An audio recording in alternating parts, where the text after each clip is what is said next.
Alors, nous avons, paraît-il, au téléphone, Monsieur Bouchard. Comment ça va, Saint-Drix Bouchard? Bonjour, ça va très bien. Merci vous-même.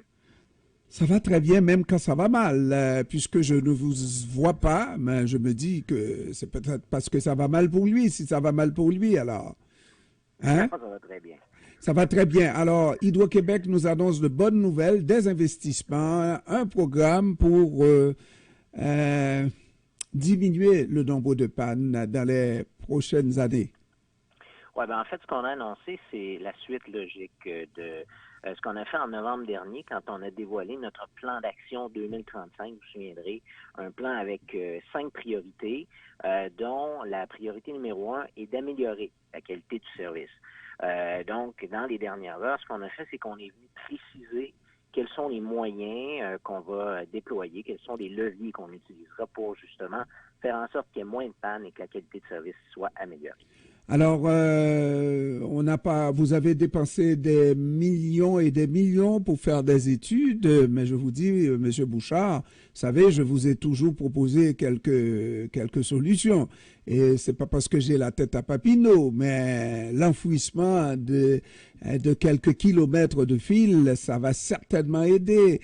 De couper des arbres, n'est-ce pas, surtout dans des zones où il y en a beaucoup et beaucoup. Ça va certainement aider. Donc, c'est des solutions simples que Hydro-Québec va utiliser, pas vrai? Mais en fait, il y a des solutions simples, il y a des innovations également technologiques dans ce qu'on va utiliser, mais malgré tout, parfois, malgré des solutions simples, le secret de la réussite, c'est dans la façon dont on va déployer ces solutions-là. Effectivement, on se dit, ben, enfouir le réseau, ça tombe sous le sens parce il sera plus à la merci de la végétation si jamais il y a une tempête de vent ou de verglas. Cependant, on en a déjà discuté ensemble, il y a une contrepartie à ça. Ce qu'on va faire notamment, c'est qu'il y a déjà de l'enfouissement, ce qui se fait, on le sait, notamment dans les nouveaux quartiers, les nouveaux développements ou encore dans les centres-villes. Mais maintenant, on va utiliser de façon un peu plus répandue une nouvelle technique qui est de l'enfouissement léger.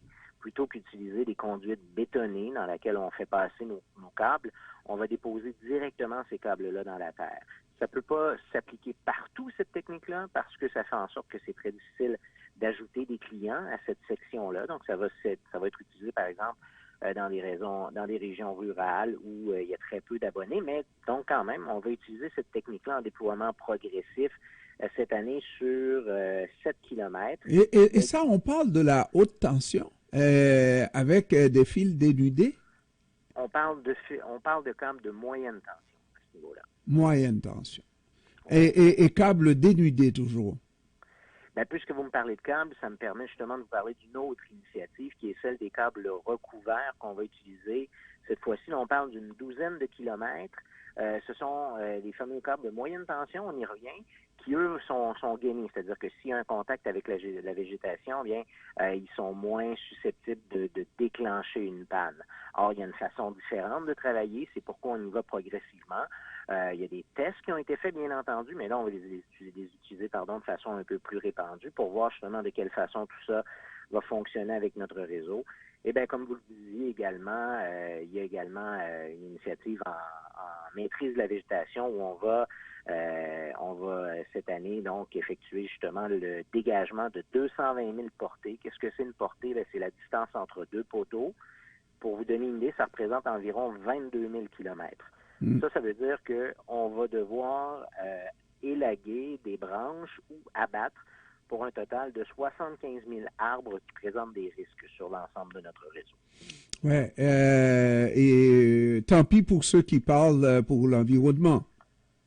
Ben, en fait, on va y aller, puis encore là, on revient à ce que je vous disais d'entrée de jeu, c'est qu'il y a une façon d'utiliser ces techniques-là. Dans bien des cas, on parle d'arbres qui sont soit déjà morts, malades ou encore en fin de vie. Donc, on ne va pas couper des arbres pour le plaisir, loin de là.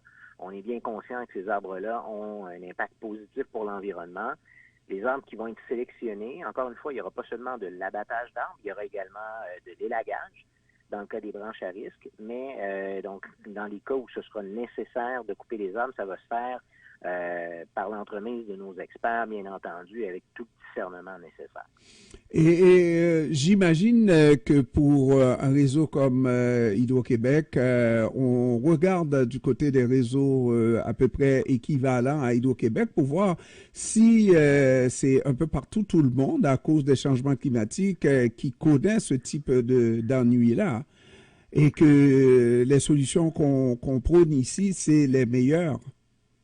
Bien, en fait, on compare ce qu'on fait avec d'autres juridictions, bien entendu. Cependant, il y a quand même des différences importantes entre le réseau d'Hydro-Québec et celui de juridictions voisines, ne serait-ce que l'utilisation qu'on fait d'électricité. Par exemple, en Ontario, il y a beaucoup moins d'électricité qui est utilisée pour le chauffage. Donc, la dimension du réseau n'est pas la même. Et on est effectivement, on le sait, on en a déjà discuté également, dans un territoire qui est densément boisé. Donc, ça apporte son lot de défis. Avec les changements climatiques, il faut s'adapter. Dans certains secteurs, les essences d'arbres, certaines essences d'arbres vont croître plus rapidement que dans d'autres secteurs. Donc, il faut justement, nous, établir des cycles d'entretien qui sont justement en lien avec tout ça. Alors, Sandrix Bouchard, je vous remercie d'avoir pris du temps de nous expliquer toutes ces informations-là. Et puis, nous tous aussi, on a intérêt à avoir un changement pour moins de panne, n'est-ce pas? Parce que ça finit par être ennuyant. Bien, merci à vous de nous avoir accordé ce temps-là et puis votre intérêt, bien entendu. Merci à vos auditeurs. Merci. Au revoir. Au revoir.